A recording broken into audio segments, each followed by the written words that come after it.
நம்ம இந்தியாவில் பார்த்தோம் அப்படின்னா கேஸ் மற்றும் பெட்ரோல் டீசல் தட்டுப்பாடு ஏற்பட்டு இருக்கிற இந்த நிலைமையில் ஒரே ஒரு கச்சா எண்ணெய் கப்பல் மட்டும் இந்தியாவில் மும்பை வந்து அடைஞ்சிருக்கு அப்படின்றது ஒரு ஆச்சரியமாக இருக்குது. அத்துடன் ஏற்பட்டு இருக்கிற இந்த ஒரு பிரச்சனை பார்த்தோம் அப்படின்னா நமக்கு ஒரு டெம்பரரி அப்படின்னு தான் சொல்லி ஆகணும். ஏன்னா அரசாங்கமும் பார்த்தோம் அப்படின்னா இது சரி பண்ண பல்வேறு முயற்சிகளை வந்து எடுத்துகிட்டு தான் இருக்கிறாங்க. அமெரிக்கா இஸ்ரேல் ஈரான் நாட்டு மீது போர் மோதலால் பார்த்தோம் அப்படின்னா ஈரான் நாடு ஆர்மோஸ் நீரிணையை மூடிட்டாங்க. கச்சா எண்ணெய் எந்த நாட்டுக்கும் வந்து ஏற்றுமதி ஆகாத இந்த ஒரு நிலைமையில் இந்தியாவுக்கு மட்டும் பார்த்தோம் அப்படின்னா கச்சா எண்ணெய் கொடுக்குறதா வந்து ஈரான் வந்து சொல்லியிருக்கிறாங்க.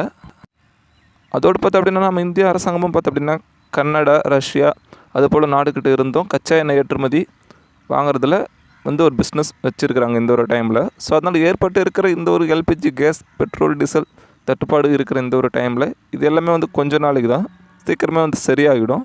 ஏன்னா கச்சா எண்ணெய் கப்பலும் வந்து நம்ம மும்பை வந்து அடைஞ்சிருக்கு.